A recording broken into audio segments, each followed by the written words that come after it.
magandang araw mga kababayan. Kahapon, or kahapon kasi ngayon ko lang upload to pero gabi po ako nag-record nitong vlog na to. Kasi may lakad ako kinabukasan eh. So kahapon, excuse me, kahapon, nag-live ako. Shoutout kay Jennifer. Nasabi ni Jennifer na si Kuya Red daw, may na-mention pala tungkol dun sa paglalagay ng for entertainment purpose only. 'Di ba? Ito ay tungkol sa video na nagva-viral before, or sa mga video pala na mga ghost hunter before. Yun ay tungkol sa kulto. 'Di ba? Yung mga kulto videos na uso eh. Dahil dati marami naniniwala sa mga ghost hunter pag nagko-content sila ng tungkol sa kulto, 'di ba? Di umano daw, or talaga naman may nababahala na ganun ba? Kumakalat na ang kulto ngayon, cannibal naman ngayon eh, 'di ba? Pero dati kulto, 'di ba? Totoo ba na maraming kulto? At isa si Kuya Red sa natanungan doon. So, anong nangyari? Pinabulaanan ni Kuya Red na totoo yung kulto. 'Di ba? So, ito yung nasabi ni Kuya Red. I-play natin. Kasi, sinabi niya hindi totoo eh. Yung kulto men eh. So, ito yung sinabi ni Kuya Red. National Police Mindanao o kaya sa buong Pilipinas. Please lang po, paki-imbestigahan po yan. Tapos, pag natapos po yung investigation ninyo, pakisabi sa publiko kung ano yung totoo. Okay? Para hindi sila mag-alala. Okay? Ayokong lagyan kayo ng word sa mouth ninyo mga pulis, pero pwede nyo sabihin kung ano man yung kalalabasan ng investigation nyo para yung mga tao maging kalmado, makakatulog sila ng maayos, na malalaman nila na fake news lang. Okay? So, hindi naman ako against dyan sa mga kulto na mga video. Kaya lang, dapat ilagay nila na for entertainment purposes only. Ilagay nila, ito po ay kathang isip lamang. Ito po ay hindi totoo. Para lang po ito sa entertainment ninyo. Kasi hindi naman masama yan eh. Gusto ko nga yan kasi na-entertain kayo kasi yung purpose naman natin dito is entertainment eh. Ito, may sinabi siyang ganon. Ito para sa akin. Ito, yung sa mga nakarinig, di ba subtle pag-amin ni Kuya Red? Na ang sinabi niya, purpose naman natin dito ay natin. I don't know kung ang konteksto ng sinasabi niya when you say natin ay yung mga tinutukoy niyo lang na nagkukulto videos. 'Di ba? Pero yung paggamit word na natin, ibig sabihin tayo yun eh. Ibig sabihin tayo ginagawa natin. Pero pwede rin kasing gamitin yung natin, halimbawa manghingi ka ng sigarilyo, no? Brad, baka meron tayo diyan na sigarilyo, 'di ba? Or yung mga tinago natin diyan na sigarilyo, bigyan mo naman ako, 'di ba? Ibig sabihin, parang may mga word kasi na dapat hindi ginagamit sa ganito, kinaklaro eh. Kasi risk to na makuha out of context eh. Nung unang narinig ko dito, parang inamin ni Kuya Red na lahat tayo for entertainment purpose tamo ha. Entertainment ninyo. Kasi hindi naman masama yan eh.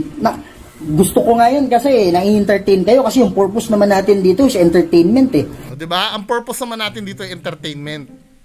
Yun ang purpose daw. I don't know kung seryoso siya. Pero in some way, kahit pasabihin mo na sinabi ni Kuya Red yun, diba? It doesn't mean na fake yung ginagawa ni Kuya Red. Pwede rin kasing totoo. Kasi kahit totoo din yung video, na-entertain din tayo. Diba? Kahit pa fake or totoo yan, na-entertain naman talaga tayo. Kaya lang, when you say, anong sabi niya?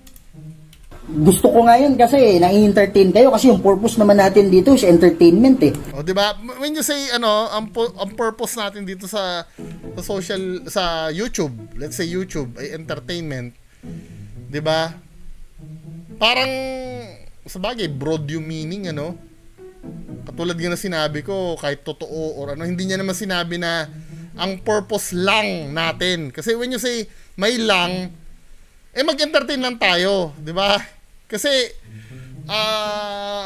ano na yun eh, yun na yung pag-amin eh. Pero, medyo ambiguous yung ano ni Kuya Red.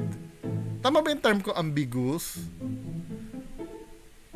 Or, medyo malabo yung pagkakasabi ni Kuya Red. Anyway, pagpatuloy natin ah.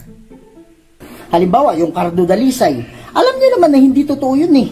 Alam niyo naman mga artista lang yan yun. Pero nag-i-enjoy kayo. Eh di maganda yung ganun. The best yun. Diba?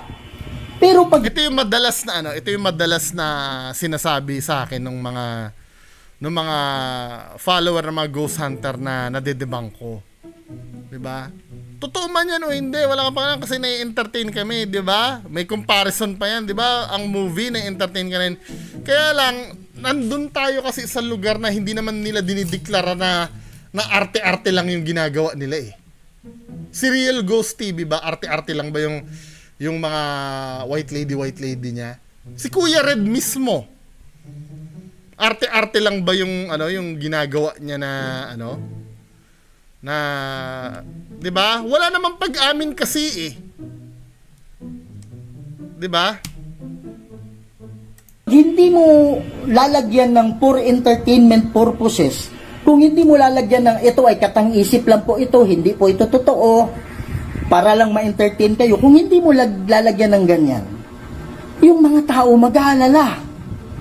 Paano na yung anak ko? Okay. Ito naman yung nakikitang konteksto ni Kuya Red kung bakit niya nasabi for entertainment purpose. 'Di ba? Kasi yung subject kasi ng kulto ay mala national threat yun eh. Hindi naman katulad yun ng kino-content niya na white lady na kepeke or totoo yung white lady, hindi naman nakaka-apekto sa seguridad ng community yun. Let's say halimbawa magpakalat ako ng peke na oy, may nagpapakita sa aming white lady dito. 'Di ba? So what? 'Di ba nakakaano ba 'yon? Nagkakaroon ba ng threat sa natin 'yon, sa security? Hindi naman, 'di ba? Kasi nagpapakita lang naman, unlike yung pag sinabi mo na hoy, maraming kulto dito sa lugar namin. Nakakaalala 'yun dahil alam mo ang base do sa depiction nila, alam mo yung gawain ng kulto eh. Mangidnap, 'di ba? Sugurin ka na may itak. Mas nakakatakot 'yon kumpara do sa mameke ka na white lady. Pero ako naman, sarili ko opinion, ang nakikita ko dito sa sinabi ni Kuya Red, kahipokrituhan men eh. Kasi sa ayaw sa gusto mo na meke ka rin eh. Dapat ikaw din naglalagay ka rin nun, sir. No offense po ha.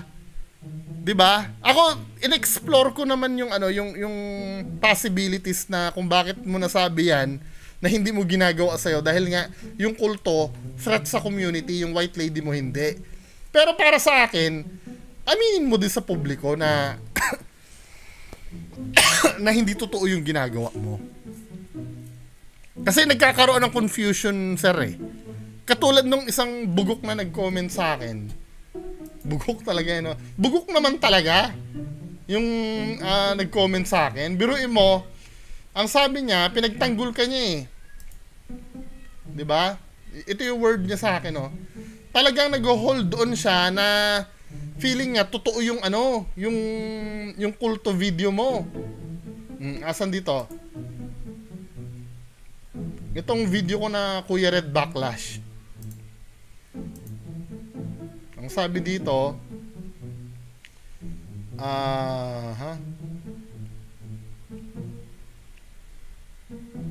saan ba yun?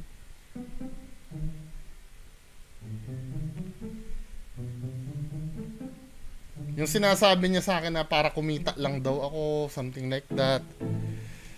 Binura mo na ba yun, sir? Parang binura mo na, hindi ko na makita yung comment. Tingnan natin ha.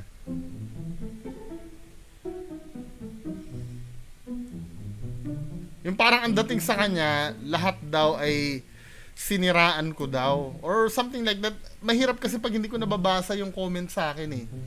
Gusto ko may binabasa tayo, men eh. 'Di ba? Para fair.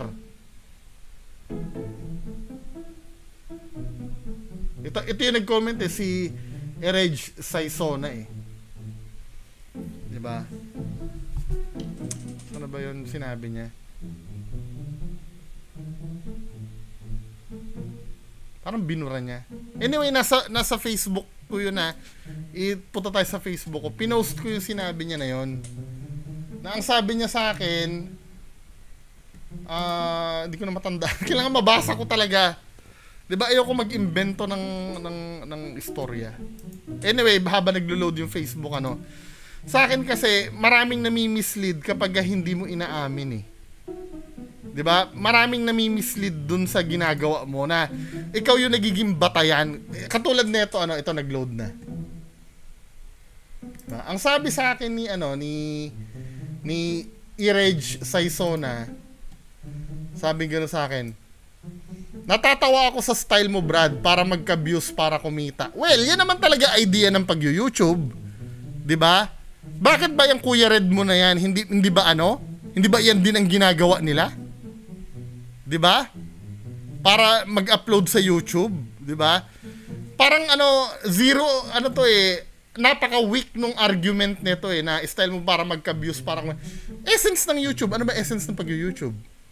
'Di ba? Bagamat hindi 'yun yung priority ko, pero kasama na 'yun. Kaya nga ako nag-YouTube kaya nga nag-upload para panoorin 'Di ba? Napaka-weak ng argument na to, kahit kaya pambobong argument to Yung natawa sa style mo para magka-views, para kumita. Ano ba sense ng pag-YouTube? Anyway, ipagpatuloy natin well, idea mo yan, pero hindi ibig sabihin hindi na real ang spirit world. Kaya nga nasabi ko sa iyo dito ang nire-reactan ko dyan, video ni Kuya Red, hindi ang spirit world. Ang nangyayari kasi sa mga follower nila Kuya Red, nila Donsky, kapag dinebunk mo sila, para sa kanila, dinidebunk mo na rin ang spirit world. No, magkaiba yun. Iba yung video ni Kuya Red sa totoong spirit world. 'Di ba?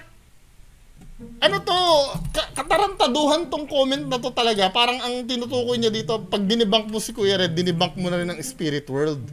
Para bang lahat ng sinasabi, tapos may sinabi ka pa sa akin na lahat naman ng parang ang tunog sa akin hindi ko na ma-exact kasi hindi ko na makita yung comments mo Pero tingnan nga natin sa YouTube. Gusto ko kasing first hand na mabasa yung comment mo. Ayoko mag-imbento talaga. 'Di ba? Yan ang hindi ko gawain, mag-imbento ng sinasabi. Parang ang dating kasi na sinasabi mo sa lahat ng Ghost Hunter siniraan ko. Parang binibigyan ko ng malicious remarks yung mga Pero tandaan mo, nagre-reaction video ako. At lahat ng pinapakita ko dito objective, hindi subjective.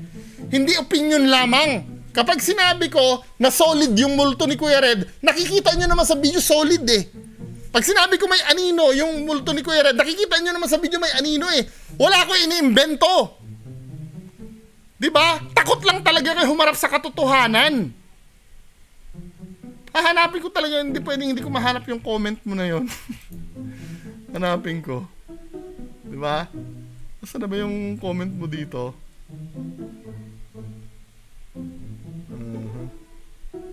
Pero parang binura mo na yata amin hindi mo pala binura, sorry. 'Di ba? Ang sabing ganon, natatawa ako sa style mo, Brad. Parang inedit mo uli. Kasi doon sa unang comment mo sa akin pero ibig sabihin hindi real ang spirit world. Naiintindihan ko ikaw kasi wala naman daw akong karanasan. Sabi niya, kailangan ko ba magkaroon ng karanasan para para madibang ko ang isang bagay? Hindi ba pwedeng sapat na common sense lang? 'Di ba? Ito paano ko gagamitin ang common sense dito sa mga videos ni Kuya Red? 'Di ba? Natin pag-usapan kasi required daw karanasan 'di ba? Para maintindihan yung mga bagay. Alam mo kung totoo tong mga video ni Kuya Red, groundbreaking sa sa paranormal study Biruin mo, yung multo niya, ang tagal magpakita sa camera. Biruin mo, paranormal enthusiast ako ng more than 20 years. 'Di ba? Madalas akong mahilig manood ng mga videos na nakaka-capture ng camera. Usually hindi mo nga maitsurahan tao Pero ito, buong buo, solid na solid. 'Di Di ba common sense na lang ang magdidikta mo dito na fake to? Ano ba? Ang tagal mag-play nito, kakainis. Na mayroong Di ba? Makikita mo ganyan ka-solid, may maong, define na define mo yung itsura, may maong, may sapatos, may cap, aswang. Abay, kahit hindi ko pa, kahit wala akong alam sa spiritual world, anuhin mo ko, tanungin mo ko, hindi ako maniniwala ng totoong multo to eh. Di ba? O ito pang isa, may isang video pa dito na yung white lady. Tapos tinan nyo yung mentality ng mga follower ni Kuya Red, ha? Di ba? Ito yung Kuya Red yung sinasabi ko sa'yo na kailangan maglagay ka rin ng for entertainment purpose kasi nagmumukhang tanga yung mga follower mo eh. Nilalaban ka nila. Mahal ka nila. Responsibilidad mong sabihin sa kanila yung totoo. Katulad nito, ha? Saan na ba yung may white lady dito? O, nai-interview ka pa nga sa nai-interview ka pa sa DCRH? Tapos yung mga video mo, fake? Totoo naman fake, di ba? Let's say may mga video kang totoo, pero you can't deny the fact may mga video kang peke. Di ba? Once na na-booking ka sa isang video mo, yung credibility mo, bagsak na. Di ba? Paano pa kami maniniwala? Let's say nakapag-video ka ng isang totoong video. 'Di ba? Totoong may multo dun sa na-videohan mo. Asa na yung white lady na nahanap ko?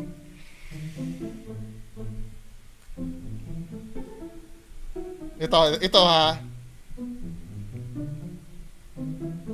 Yung part 2 white lady sa kubo. Na ako dito eh. Na ako dito sa comment nung isa eh.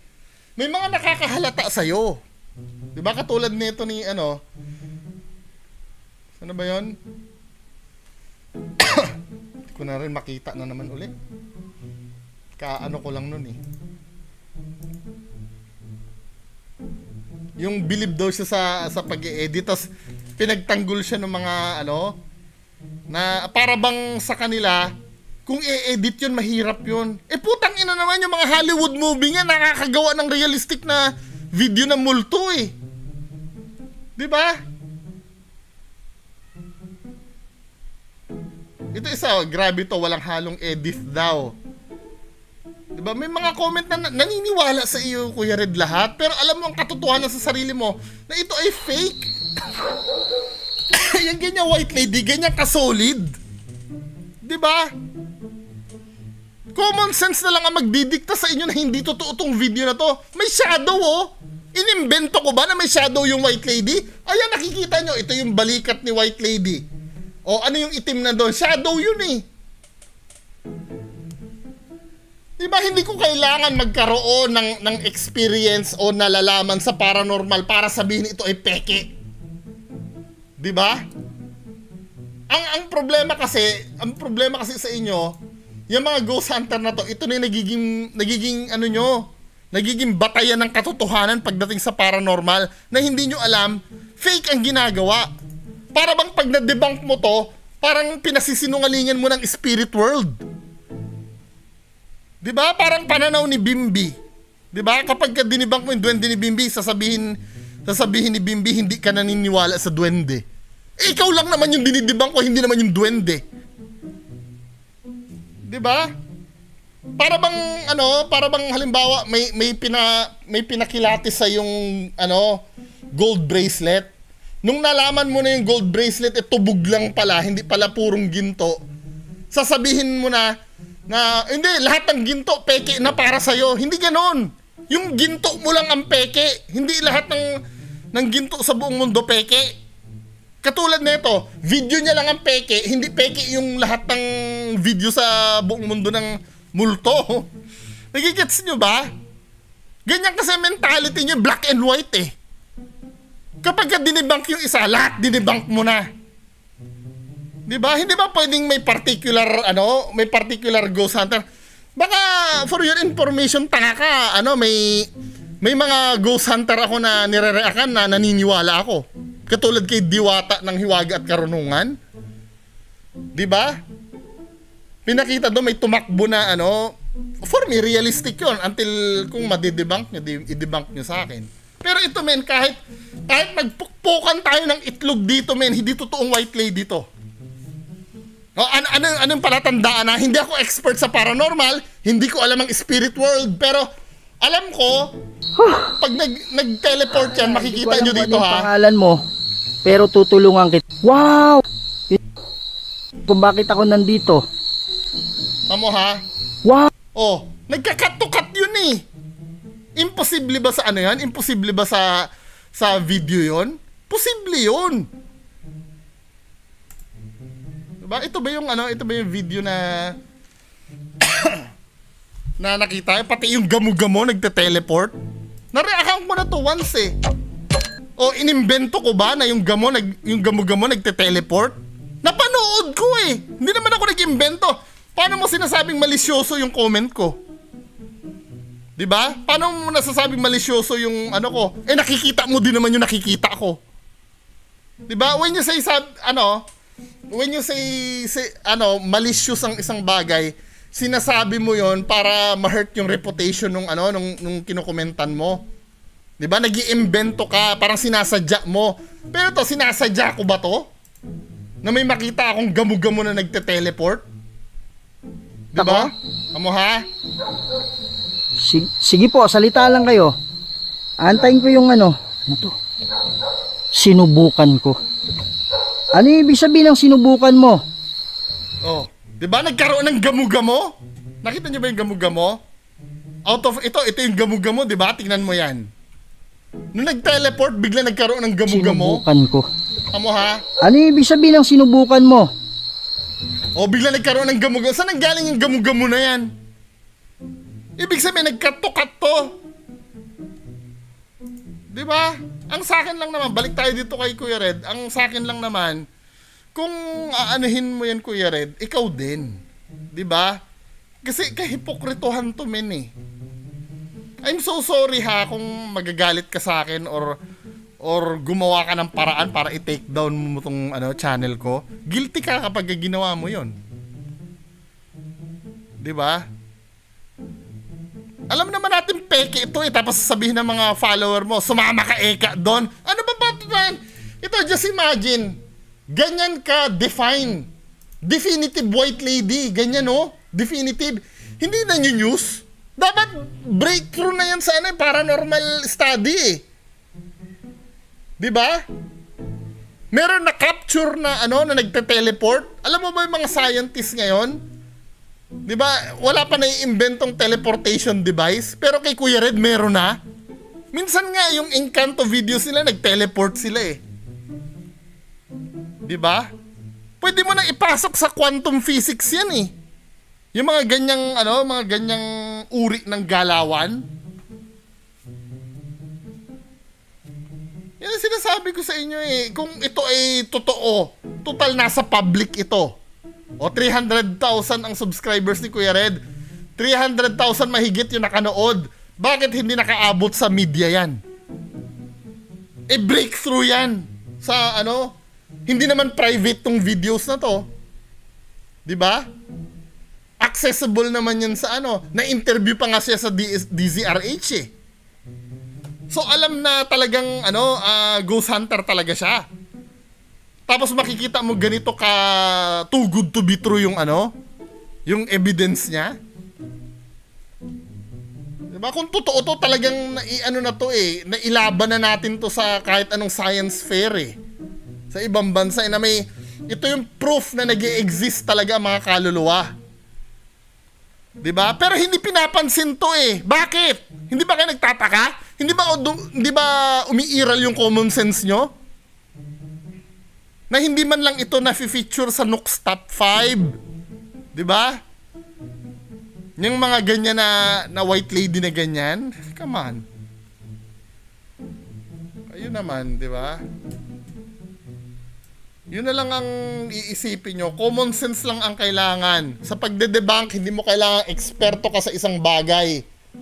'Di ba? Pag naramdaman mo na taliwas sa logic na ginagawa ng sa logic na alam mo, 'di ba? Magduda ka na. At sasabihin mo na yung kung totoo o hindi. Baka na pumunta ka eka doon para alam mo. Media nga hindi pinupuntahan yan eh. Kayo naman. Diba? O paki-comment nyo na lang sa baba. Para sa akin, may a little bit of hypocrisy dun eh. Yung pagsabi niya na for entertainment purpose only. Tapos siya wala. Diba? Anyway, paki-comment na lang po sa baba ano yung masasabi nyo dito. Maraming salamat po. Bye-bye.